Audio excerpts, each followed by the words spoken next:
26 March বুধবার ভোর 6টায় নয়াপল্টনস্থ বিএনপির কেন্দ্রীয় কার্যালয়ে দেশব্যাপী সকল দলীয় কার্যালয়ে জাতীয় ও দলীয় পতাকা উত্তোলন করা হবে।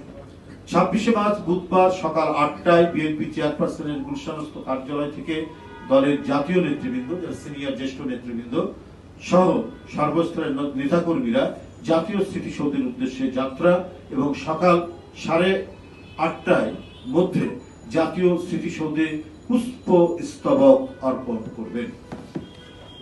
26 মার্চ জাতীয় স্মৃতিসৌধে পুষ্পস্তবক অর্পণ শেষে ঢাকায় ফিরে এসে মহান স্বাধীনতার ঘোষক ও সাবেক রাষ্ট্রপতি জিয়াউর রহমান বীর উত্তমের মাজারে দলের জাতীয় নেতৃবৃন্দ ও শহরে ও সর্বস্তরের নেতাকর্মীরা পুষ্পস্তবক অর্পণ ও ফাতিহা পাঠ করবে।